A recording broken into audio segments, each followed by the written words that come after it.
ನಮಸ್ಕಾರ. ಊರ ಜಾತ್ರೆ ನಡೆದಿತ್ತು. ಊರ ಜಾತ್ರೆಯ ನಿಮಿತ್ತ ಕಬಡ್ಡಿ ಪಂದ್ಯಾವಳಿಗಳು ಕೂಡ ಹಮ್ಮಿಕೊಂಡಿದ್ರು. ನಾನು ಕಲ್ಲಪ್ಪನ ಆ ಕಬಡ್ಡಿ ಪಂದ್ಯಾವಳಿಗಳನ್ನ ನೋಡಕ್ ಕೂತ್ಕೊಂಡಿದ್ದೆವು. ಸಾಯಂಕಾಲದ ಸಮಯ ಬಹಳ ರೋಚಕವಾಗಿತ್ತು, ರಂಗು ರಂಗಾಗಿತ್ತು. ವಿವಿಧ ಬಣ್ಣಗಳ ಲೈಟುಗಳು ಅಲ್ಲಿ ಜಗಮಗಿಸ್ತಾ ಇದ್ದವು. ಅನೇಕ ಗದ್ದಲದ ಶಬ್ದಗಳು ಅಲ್ಲಿ ಕೇಳ್ತಾ ಇದ್ವು.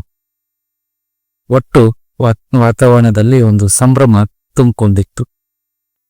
ಪಂದ್ಯಗಳು ಆರಂಭ ಆದು ಎಲ್ಲರಲ್ಲಿ ಉತ್ಸಾಹ, ನೋಡುಗರಲ್ಲಿ, ಆಟಗಾರರಲ್ಲಿ ಎಲ್ಲರಲ್ಲಿ ಉತ್ಸಾಹ ತುಂಬಿಕೊಂಡಿತ್ತು. ಕಲ್ಪನ ನಾನು ಅದೇ ಉತ್ಸಾಹದಿಂದ ಆಟವನ್ನ ನೋಡ್ತಾ ಇದ್ದೆ. ಆಟ ಬಹಳ ರೋಚಕವಾಗಿದ್ದು ನೋಡಿದೆವು. ನೋಡಿ ಮುಗಿಸಿ ಮನೆಗೆ ಬರಗತ್ತೇವು. ಮನೆಗೆ ಬರ್ಬೇಕಾದ್ರ ತಪ್ಪಲೆ ಆಗಿತ್ತು. ಅಲ್ಲೇ ಒಂದ್ ಸ್ವಲ್ಪ ಜಿಲೇಬಿ ಬಜ್ಜಿ ತಿಂದು ಚಾ ಕುಡುದು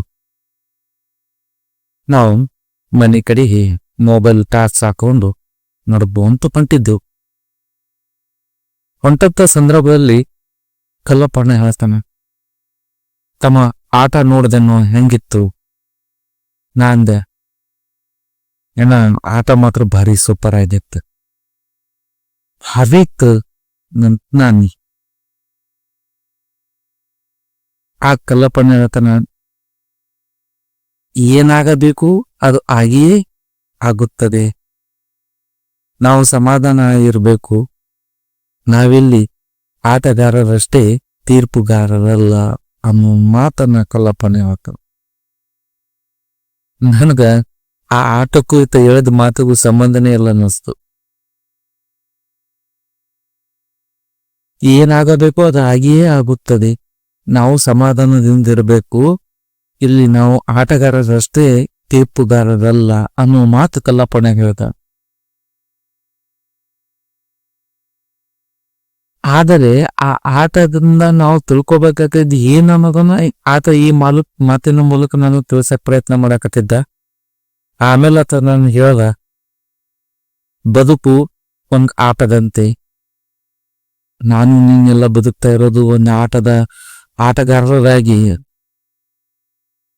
ಆದ್ರೆ ನಮ್ಮ ಬದುಕ್ನೇ ನಮ್ಮ ಪ್ರಯತ್ನ ಏನವ ನಾವು ಮಾಡ್ತಾನೆ ಇರ್ಬೇಕಾಗ್ತದ. ಆಟಗಾರರು ಹೆಂಗ್ ಗೆಲ್ಲಕ್ ಪ್ರಯತ್ನ ಮಾಡ್ತಾ ಇರ್ತಾರ, ಆದ್ರೆ ಅಲ್ಲಿ ಗೆಲ್ಲೋರು ಒಬ್ರೇ. ಆ ಕಡೆದವ್ರ ಗೆಲ್ಬೇಕಿಲ್ಲ, ಈ ಕಡೆದವ್ರ ಗೆಲ್ಬೇಕು. ಗೆಲ್ಲೋರು ಮಾತ್ರ ಒಬ್ರೇ, ಆದ್ರ ಸೋಲೋರ್ನ ಅದ್ರಾಗ ಒಬ್ರೇ. ಆ ಕಡೆದವ್ರ ಸೋಲ್ಬೇಕಿಲ್ಲ, ಈ ಕಡೆದವ್ರ ಸೋಲ್ಬೇಕು. ಒಬ್ರು ಸೋಲ್ಬೇಕು, ಮತ್ತೊಬ್ರು ಗೆಲ್ಬೇಕು. ಒಬ್ರು ಸೋತಾಗ ಇನ್ನೊಬ್ರು ಗೆಲ್ತಾರ, ಇನ್ನೊಬ್ರು ಗೆದ್ದಾಗ ಮತ್ತೊಬ್ರು ಸೋಲ್ತಾರ. ಇದು ಆಟದ ಒಂದು ನಿಯಮ. ಆದರೆ ಸೋಲು ಗೆಲುವಿನ ತೀರ್ಪನ್ನ ನೀಡಲು ಮತ್ತೊಬ್ಬ ಕುಂತಿರ್ತಾನಲ್ಲಿ. ನಮ್ಮ ಸರಿ ತಪ್ಪುಗಳನ್ನ ತಿದ್ದಿ ಹೇಳಲು ಮತ್ತೊಬ್ಬ ಕುಂತಿರ್ತಾನಲ್ಲಿ. ಹಂಗ ನಮ್ಮ ಜೀವನದಾಗ ನಾವು ಪ್ರಯತ್ನಗಳನ್ನ ನಾವು ಮಾಡ್ತಾ ಇರಬೇಕು. ನಮ್ಮ ಸರಿ ತಪ್ಪುಗಳನ್ನ ತಿದ್ದಲು ಮೇಲೊಬ್ಬ ಕುಂತಾನ. ಇಲ್ಲಿ ನಮ್ಮ ಬದುಕಿನಲ್ಲಿ ನಾವ್ ಏನ್ ಮಾಡ್ತೀವಿ ಅಂತಂದ್ರ, ಆಟಗಾರರ ಬದಲಿ ತೀರ್ಪುಗಾರರ ಸ್ಥಾನವನ್ನು ತಗೊಂತೀವಿ ಅನ್ನೋದನ್ನ ಕಲ್ಲಪ್ಪನ ನನಗೆ ಆಮೇಲೆ ತಿಳಿಸ್ಕೊಂತ ಬಂದಾಳ. ಆತನ ಎಲ್ಲಾ ಮಾತುಗಳನ್ನ ನಾನು ಹೇಳಕ್ಕಾಗಲ್ಲ, ನನ್ನ ಮಾತುಗಳಿಂದ ನಾನು ಹೇಳ್ತೀನಿ. ನಾವು ಕೆಲವೊಂದು ಬಾರಿ ತಪ್ಪಾದ ಸ್ಥಾನವನ್ನ ತಗೊಂಡ್ಬಿಡ್ತೀವಿ. ನಾವು ಇಲ್ಲಿ ಆಟಗಾರರು, ಆಟದಲ್ಲಿ ನಮ್ಮ ಪ್ರಯತ್ನ ಸಾಕಷ್ಟು ಇರ್ಬೇಕು ಹೊರತು ತೀರ್ಪುಗಾರರಾಗಿ ನಾವು ಪ್ರಯತ್ನವನ್ನ ಮಾಡಕ್ ಹೋಗಬಾರದು. ಕೆಲವೊಂದು ಬಾರಿ ನಮ್ಮ ಜೀವನದಲ್ಲಿ ನಾವು ತೀರ್ಪುಗಾರರಾಗಲು ಬಯಸ್ಕೊಡ್ತೀವಿ. ಆಗ ಆಟದಿಂದೇ ಹೊರಗಾಕಿ ಬಿಡ್ತಾರ. ಆ ಕಬಡ್ಡಿ ಆಟದಿಂದ ಹೆಂಗ್ ಹೊರಗಾಕ್ತಾರ ಹಂಗ ನಾವು ಹೊರಗಾಕಿ ಕೊಡ್ತಾರೆ. ನಾವು ನಮ್ಮ ಕಡೆಯಿಂದ ಏನದ ಅಷ್ಟು ಉತ್ತಮ ಆಟವನ್ನು ಆಡ್ಲಿಕ್ಕೆ ಪ್ರಯತ್ನ ಮಾಡಬೇಕು. ಮೋಸ ವಂಚನೆಗಳಿಂದ ಗೆಲ್ಲೋದು ಸಾಧ್ಯವಿಲ್ಲ. ಉತ್ತಮವಾದ ಶಕ್ತಿ ಸಾಮರ್ಥ್ಯಗಳ ಮೂಲಕ, ಉತ್ತಮವಾದ ಪಟ್ಟುಗಳ ಮೂಲಕ ನಾವು ಗೆಲ್ಲಲಿಕ್ಕೆ ಸಾಧ್ಯ ಅದ ಹೊರತು ಮೋಸ ವಂಚನೆಯಿಂದ ಸಾಧ್ಯ ಇಲ್ಲ. ಈ ಬದುಕಿನಲ್ಲೂ ಕೂಡ ಹಾಗೆ ನಾವು ಬದುಕಿನ ಒಂದು ಆಟದಲ್ಲಿ ಗೆಲ್ಬೇಕು ಅಂತಂದ್ರೆ ನಾವು ಒಳದಾರಿಯನ್ನ ಹಿಡಿಬಾರದು, ನೇರವಾದ ಮಾರ್ಗವನ್ನು ಹಿಡಿಯಬೇಕು, ಪ್ರಾಮಾಣಿಕ ಮಾರ್ಗವನ್ನು ಹಿಡಿಯಬೇಕು. ಅಪ್ರಾಮಾಣಿಕ ದಾರಿಯಲ್ಲಿ ನಾವು ಸಾಗದೆವು ಅಂತಂದ್ರೆ ಸೋಲ್ತೀವಿ. ಪ್ರಾಮಾಣಿಕತೆಯ ದಾರಿ ನಮ್ದಾಗಿಸ್ಕೊಂಡೇವು ಅಂದ್ರೆ ಆಟದಲ್ಲಿ ಗೆಲ್ಲುವ ಸಾಧ್ಯತೆ ಜಾಸ್ತಿ ಇರ್ತದೆ. ಯಾಕಂದ್ರೆ ತೀರ್ಪುಗಾರ ಅಲ್ಲಿ ಕುಂತಾನ, ನಾವು ತೀರ್ಪುಗಾರ ನಮ್ಮ ಆಟವನ್ನು ನೋಡಿ ತನ್ನ ಸರಿಯಾದ ತೀರ್ಪನ್ನ ನೀಡ್ತಾನ. ನಾವು ಎಲ್ಲರ ಸೋತೇವ ಅಂದ್ರ, ಎಲ್ಲರ ತಪ್ಪು ಮಾಡದೇವ ಅಂತಂದ್ರ ಪೆಟ್ಟು ಕೊಟ್ಟು ಮತ್ ನಮ್ಗೆ ಎಚ್ಚರಿಕೆ ನೀಡ್ತದೆ.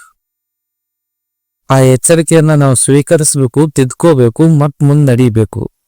ಆಟದಲ್ಲಿ ಹೆಂಗ ನಾವು ಎಚ್ಚರಿಕೆ ಸಿಕ್ಕಾಗ ತಿದ್ಕೊಂಡ್ ಮತ್ ಆಟದಲ್ಲಿ ಪ್ರಯತ್ನ ಮಾಡ್ತೀವಿ, ಹಂಗೆ ಬದುಕಿನಲ್ಲಿ ಕೂಡ ನಾವು ಎಚ್ಚರದಿಂದ ಇರ್ಬೇಕಾಗ್ತದೆ, ಎಚ್ಚರಿಕೆಯಿಂದ ನಡಿಬೇಕಾಗ್ತದ. ಪ್ರಾಮಾಣಿಕ ದಾರಿಯಲ್ಲಿ ನಾವು ಸಾಗ್ಬೇಕಾಗ್ತದೆ.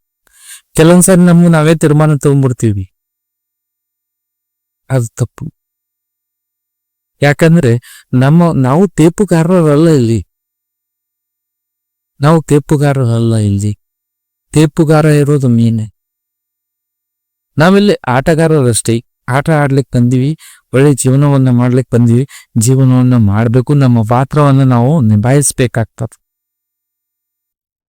ಉತ್ತಮ ಪಾತ್ರವನ್ನ, ನಮ್ಮ ಪಾತ್ರ ಏನದ ಆ ಪಾತ್ರಕ್ಕೆ ತಕ್ಕಂತೆ ನಮ್ಮ ಆಟವನ್ನ ನಾವು ಆಡ್ಬೇಕಾಗ್ತದ. ಅಲ್ಲಿ ಸರಿಯಾಗಿ ಆಟ ಆಡದೇವಂದ್ರೆ ನಾವು ನಮ್ಮ ಜೀವನದಲ್ಲಿ ಕೂಡ ಗೆಲ್ತೀವಿ. ಸರಿಯಾಗಿ ಆಟ ಆಡಲಿಲ್ಲ ಅಂದ್ರೆ ಜೀವನದಲ್ಲಿ ಕೂಡ ಸೋತ್ ಬಿಡ್ತೀವಿ. ಸೋಲು ಭಾರತವು ಅಂತಂದ್ರೆ ನಮ್ಮ ಜೀವನದಲ್ಲಿ ನಾವು ಸೋಲ್ಬಾರ್ದಂದ್ರೆ ಉತ್ತಮವಾದ ಆಟನ ನಾವು ನಮ್ಮ ಜೀವನದಲ್ಲಿ ಆಡ್ಬೇಕು. ಉತ್ತಮವಾದ ಆಟ ನಮ್ಮ ಜೀವನದಲ್ಲಿ ಹೆಂಗ್ ಆಡ್ಬೇಕು ಅಂತಂದ್ರೆ ನಮ್ಮ ನಡೆನುಡಿಗಳು ಉತ್ತಮವಾಗಿರ್ಬೇಕು, ನಮ್ಮ ವಿಚಾರಗಳು ಉತ್ತಮವಾಗಿರಬೇಕು, ನಮ್ಮ ವರ್ತನೆಗಳು ಉತ್ತಮವಾಗಿರಬೇಕು, ನಮ್ಮ ಕಾರ್ಯಗಳು ಉತ್ತಮವಾಗಿರಬೇಕು. ಅಂದಾಗ ಮಾತ್ರ ನಾವು ಉತ್ತಮವಾದ ಆಟವಾಡಿದತ್ತಿ. ಈ ಉತ್ತಮ ಆಟದಿಂದ ಅತ್ಯುತ್ತಮವಾದ ಗೆಲುವು ನಮ್ದಾಗ್ತದೆ. ಯಾಕಂದ್ರೆ ತೀರ್ಪುಗಾರ ತಪ್ಪು ತೀರ್ಪು ಎಂದೂ ಕೊಡೋದಿಲ್ಲ. ಧನ್ಯವಾದಗಳು.